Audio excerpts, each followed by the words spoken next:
السلام علیکم۔ شفق YouTube channel کے ساتھ میں ہوں آپ کی ہوسٹ مہرما۔ دسمبر پارٹ 7۔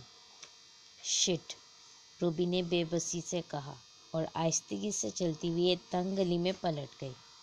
وہ ایک طویل گلی تھی جو روبی کے گھر کی جانب جانے کا شارٹ کٹ تھا۔ روبی کا دل دھڑ دھڑ کر رہا تھا۔ رات کے وقت انسان بے یار و مددگار ہو تو ہر طرح کا خوف ستاتا ہے۔ ایسا کچھ حال روبی کا بھی تھا۔ خوف سے اس کا برا حال تھا۔ ایسا حادثہ پہلی بار اس کے ساتھ پیش آیا تھا۔ اسے تو اب تک خوف کے باعث مر جانا چاہیے تھا، مگر وہ زندہ تھی، لہٰذا اپنی زندگی کی حفاظت کے لیے کچھ تو کرنا تھا۔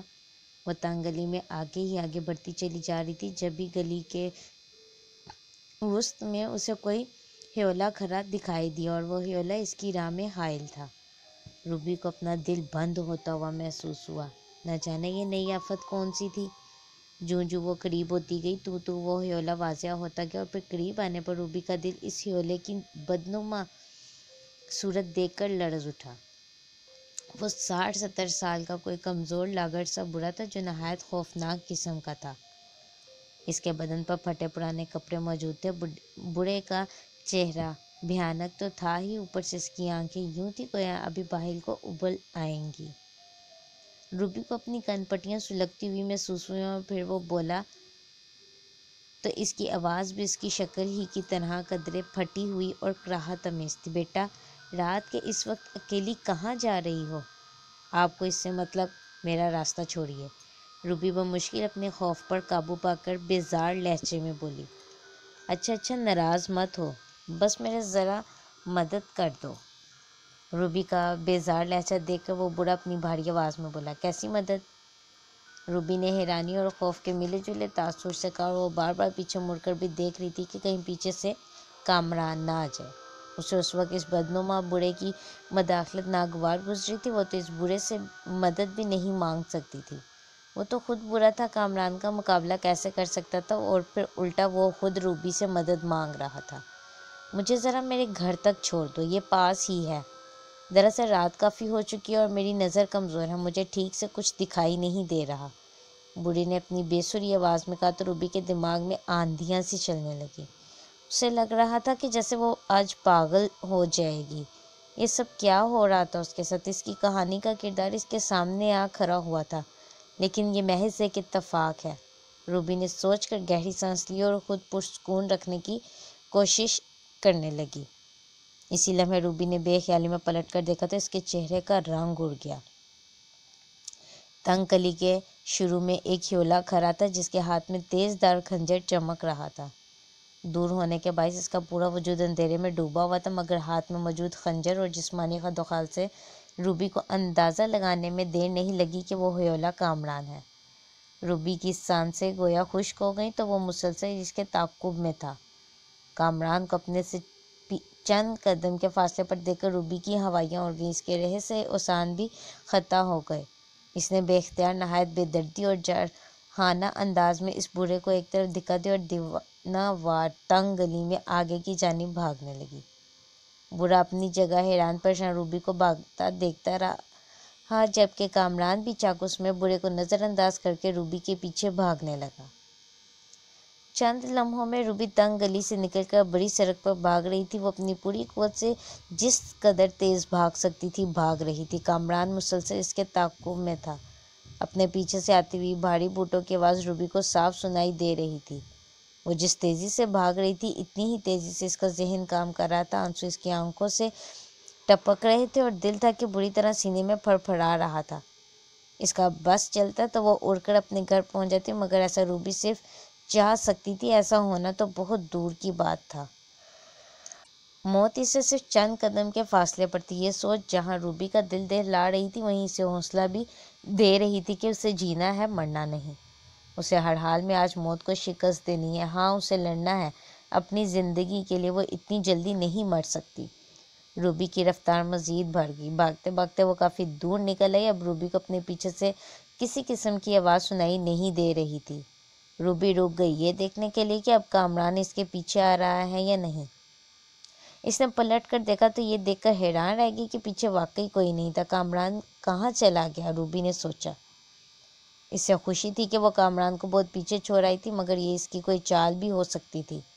روبی ادھر ادھر متلاشی نگاہوں سے دیکھنے لگی۔ چار سو اندھیرے کی چادر تنی ہوئی تھی، نادم نادم کی ذات۔ یہ کوئی کمرشل ایریا تھا جو فی الحال مکمل خاموشی اور اندھیرے کی نظر ہوا بیٹھا تھا۔ روبی کو لگ رہا تھا جیسے وہ اس بڑی دنیا میں اکیلی ہے۔ بہرحال روبی نے سکون کی گہری سانس خارج کی کہ کامران سے تو جان چھٹی، شاید واقعی وہ اس سے بہت پیچھے رہ گیا تھا۔ ایک لڑکی ہو کے وہ دوڑ میں اسے مات دے آئی تھی جس پر وہ خوشگوار حیرت میں مبتلا تھی۔ روبی نے چند لمحے وہاں رک کر اپنی منتشر سانسوں کو بحال کیا۔ اس کے بعد وہ ایک بار پھر آہستہ آہستہ آگے کو چلنے لگی۔ اس کا گھر اب تھوڑی ہی مسافت پر رہ گیا تھا۔ روبی نے اپنے قدم تیز کر دیے، اس ڈر سے کہ کامران کسی بھی وقت یہاں پہنچ سکتا ہے اور اس کے پہنچنے سے پہلے اسے گھر پہنچنا ہے۔ روبی تیز تیز قدم اٹھاتی ہوئی اب ایک بار پھر تقریباً بھاگنے لگی تھی۔ یکایک نہ جانے کہاں سے کامران روبی کے سامنے نمودار ہوا اور جھٹ سے روبی کو اپنی مضبوط باہوں میں دبوچ لیا۔ روبی بے اختیار چیخ اٹھی۔ کامران نے فوراً سے پیشتر روبی کے منہ پر اپنا بھاری ہاتھ رکھ دیا تاکہ وہ مزید چیخنے کی کوشش نہ کرے، اور اسے دیوار کے ساتھ لگا کر چاقو کا پھال روبی کی آنکھوں کے سامنے لہرایا، جسے دیکھ کر روبی کی آنکھیں خوف اور آنسوؤں سے بھیگ گئی۔ کامران کے لبوں پر شیطانی مسکراہٹ رقص کر رہی تھی، جبکہ روبی بری طرح اپنے آپ کو اس کی گرفت سے چھڑانے کی پوری کوشش کر رہی تھی۔ اسے کیسے بھی کر کے جینا تھا اور کامران جیسے مجرم کو کیفر کردار تک پہنچانا تھا۔ ایسا سوچتے ہی روبی کے دم توڑتے ہوئے حوصلوں نے ایک بار پھر جوش مارا، اور اس سے پہلے کہ کامران چاقو کے وار سے روبی کا کام تمام کرتا، روبی نے اپنا گھٹنا زور سے کامران کے پیٹ پر دے مارا، جس کی وجہ سے کامران دوہرا ہو کر 2-3 قدم پیچھے لڑک گیا۔ اسے موقع غنیمت جان کر روبی فوراً سے پیشتر وہاں سے بھاگ نکلی۔ خوف اور دہشت سے اس کا برا حال تھا، سر تا پیر وہ خوف سے لرز رہی تھی۔ ایک قاتل کی گرفت میں موت کو اتنے قریب سے دیکھ لینے کے بعد اس کا خود پر قابو نہ رہا تھا۔ وہ دیوانہ وار بھاگتی چلی جا رہی تھی، آنسو ساون بھادوں کی طرح اس کی آنکھوں سے بہہ رہے تھے۔ وہ روتی بلکتی چیختی چلاتی ہوئی بھاگتی جا رہی تھی۔ بچاؤ بچاؤ کے الفاظ اس کے منہ سے نکل رہے تھے، مگر دور دور تک روبی کی پکار سننے والا کوئی نہیں تھا۔ اس وقت وہ دماغی طور پر مفلوج معلوم ہو رہی تھی، جیسے اپنے حواسوں میں نہ ہو، مگر پھر بھی اپنے مکمل ہوش و حواس میں سیدھے راستے پر بھاگ رہی تھی جو اس کے گھر کی جانب جاتا تھا۔ خوف و دہشت نے اس کا برا حال کر رکھا تھا، مگر اب وہ پہلے سے بھی زیادہ محتاط ہو گئی تھی۔ وہ ایک نڈر اور مضبوط لڑکی تھی، مگر موت کو سامنے دیکھ کر تو اچھوں کے چھکے چھوٹ جاتے ہیں۔ تو روبی پھر ایک کم عمر نوجوان لڑکی تھی۔ اس کی ایسی حالت کا ہونا ایک فطری عمل تھی یا فطری بات تھی۔ اس نے کبھی نہیں سوچا تھا کہ اپنے لفظوں سے لوگوں کے دلوں میں خوف کا سکہ جمانے والی ایک دن خود اس طرح کے خوف سے دوچار ہوگی۔ حقیقی معنی میں آج اسے اندازہ ہوا کہ اصل میں خوف کسے کہتے ہیں۔ روبی بھاگتی رہی، حتیٰ کہ کافی دور نکل آئی۔ اس کے گھر کی مسافت کم ہونے کے بجائے بڑھتی ہی چلی جا رہی تھی۔ روبی نے اپنی رفتار دھیمی کر دی، اس میں مزید بھاگنے کی سکت نہ رہی تھی۔ وہ دھیرے دھیرے چلتے ہوئے محتاط انداز میں اپنے گرد و نواح کا جائزہ بھی لیتی جا رہی تھی۔ ہر سو خاموشی اور اندھیرے کا راج تھا۔ کامران ایک بار پھر گدھے کے سر سے سینگ کی طرح غائب ہو چکا تھا، جو ایک طرح سے روبی کے لیے اچھا ہی تھا۔ وہ کامران کی گرفت میں دوبارہ نہیں جانا چاہتی تھی۔ وہ تو اس کی قسمت اچھی تھی کہ وہ اس کی گرفت سے نکل بھاگی تھی، ورنہ کہاں وہ ایک بھرپور نوجوان اور کہاں وہ ایک کمزور سی نازک سی لڑکی۔ لہٰذا اب اسے کیسے بھی کر کے اس کی گرفت میں آئے بغیر گھر پہنچنا تھا۔ وہ ایک منٹ بھی رکے بغیر بس چلتی جا رہی تھی، اسے کیسے بھی کر کے گھر پہنچنا تھا۔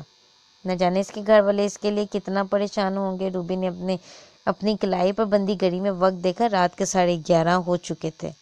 روبی کو حیرت کے شدید جھٹکے لگے۔ آدھی رات ہونے والی تھی اور وہ صبح سے اب تک گھر سے باہر تھی۔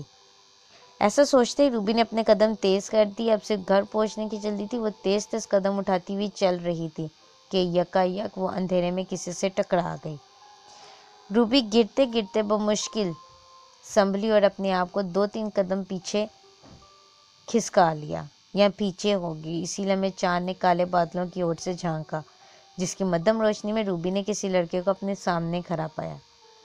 روبی ڈر کر 2-3 قدم پیچھے ہٹ گئی کہ شاید وہ کامران ہو، مگر جب چاند کی روشنی میں اس کا چہرہ واضح ہوا تو روبی کی جان میں جانے، کیونکہ وہ کامران نہیں تھا اور لڑکا تھا، مگر اس کا چہرہ بھی روبی کو پسینہ پسینہ کر گیا تھا۔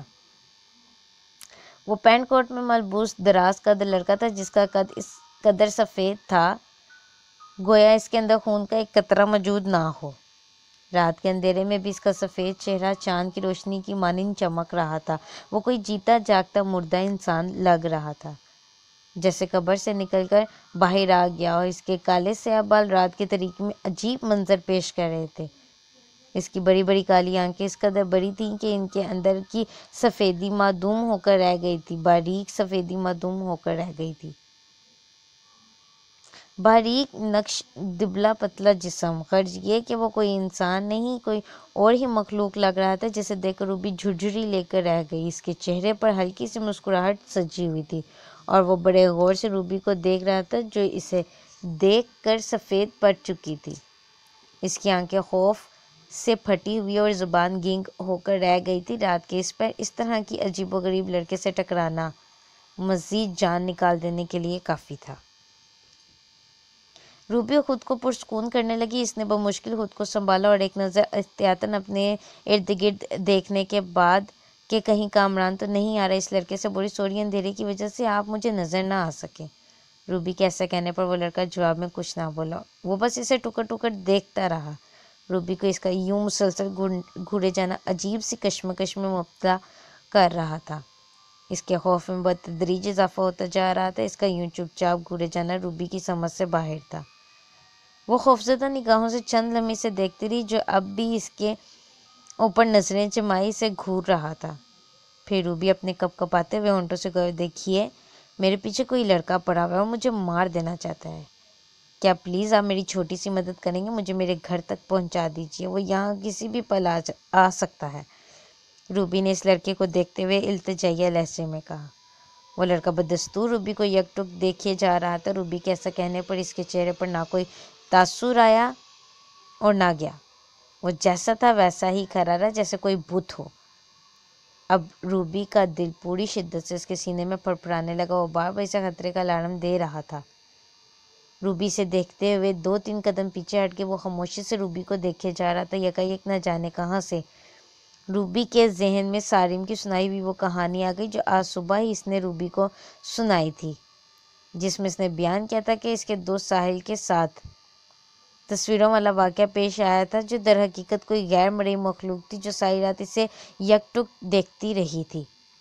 ایسا خیال آتے ہی روبی کے پوری جسم میں خوف کی لہریں دوڑ گئیں۔ وہ آہستہ آہستہ اب لرزنے لگی تھی۔ ہو نہ ہو یہ سامنے کھڑا لڑکا ضرور انسان ہے، کوئی اور مخلوق ہے۔ ایسا سوچتے ہی روبی کا دل بند ہونے کو بے چین ہو گیا، رگوں میں دوڑتا خون سفید پڑ گیا اور اس کی حالت ایسی تھی گویا کاٹو تو بدن میں لہو نہیں۔ روبی ٹھٹھرتی کانپتی ہوئی آہستہ آہستہ اسے دیکھتے ہوئے اس کے پاس سے گزرنے لگی۔ وہ روبی کی حرکات و سکنات کو بڑے غور سے دیکھ رہا تھا۔ جیسے جیسے روبی اسے دیکھتے ہوئے اس کے پاس سے گزر رہی تھی ویسے ویسے اس کی کالی آنکھیں گھوم رہی تھیں جو ٹھیک روبی پر جمی ہوئی تھیں۔ روبی کی آنکھیں برسنے کو بے چین تھیں، مگر وہ بمشکل خود کو سنبھالے ہوئے تھی کیونکہ وہ اس پر اپنا خوف واضح نہیں کرنا چاہتی تھی۔ رات کے اس پر پہلی بار اس کا کسی غیر مخلوق سے سامنا ہوا تھا اور یہ بات روبی کے لیے نہایت دہشت ناک تھی۔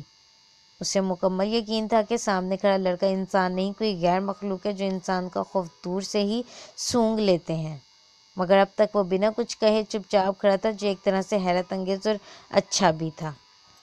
روبی نے موقع غنیمت جانا اور فوراً وہاں سے بھاگنے کی وہ جتنی تیز بھاگ سکتی تھی اپنی پوری قوت سے بھاگ رہی تھی۔ اس میں اتنی ہمت بھی نہیں تھی کہ وہ ہلکا سا پیچھے مڑ کر دیکھ سکے کہ وہ لڑکا اس کے پیچھے تو نہیں آ رہا۔ وہ بس بھاگتی رہی، اسے اب بنا رکے بس گھر پہنچنا تھا۔ وہ اپنے ہاتھوں کی پشت سے آنسو صاف کرتی ہوئی بھاگتی رہی یہاں تک کہ اس کا گھر آ گیا۔ اپنے گھر کو سامنے دیکھ کر روبی کو یقین نہ آیا کہ وہ سچ میں موت کو شکست دے کر زندہ سلامت اپنے گھر پہنچ گئی ہے۔ خوشگوار حیرت کے باعث وہ جلدی سے گھر کی جانب بھاگی اور دروازہ بجانے کے لیے دروازے پر ہاتھ رکھا ہی تھا کہ دروازہ اپنے آپ اندر کو کھل گیا۔ رات کی پر ہول خاموشی میں دروازے کی چرچراہٹ نہایت لرزہ خیز تھی۔ اپنے گھر کا دروازہ اس وقت کھلا دیکھ کر روبی کو حیرت ہوئی، مگر اس نے زیادہ نہ سوچتے ہوئے گھر کے اندر قدم رکھ دیا۔ مگر یہ دیکھ کر اسے مزید حیرت ہوئی کہ اس کا پورا گھر اندھیرے کی لپیٹ میں ہے، شاید بجلی گئی ہوئی ہے۔ روبی نے سوچا اور اندھیرے میں نظریں پھاڑ کر دیکھنے کی کوشش کرنے لگی۔ ماما، روبی نے اونچی آواز میں پکارا اور چند لمحے جواب آنے کا انتظار کرنے لگی، مگر جواب میں مکمل خاموشی چھائی رہی۔ روبی کو حیرت کے شدید جھٹکے لگے، یہ سب اس کے ساتھ کیا ہو رہا تھا؟ وہ شش و پنج کی کیفیت میں مبتلا تھی۔ اب تک جو کچھ اس کے ساتھ ہوا تھا وہ سب اس کے لیے نہایت حیرت انگیز، خوفناک اور کسی ہارر مووی سے کم نہیں تھا۔ روبی کے ساتھ آگے کیا واقعہ پیش آنے والا ہے؟ روبی کے گھر والے کہاں تھے؟ کامران نے اس کا کہاں تک پیچھا کیا؟ کیا وہ اس کے گھر تک پہنچا یا نہیں؟ جاننے کے لیے شفق یوٹیوب چینل کو لائک اور سبسکرائب کرنا مت بھولیں۔ شکریہ۔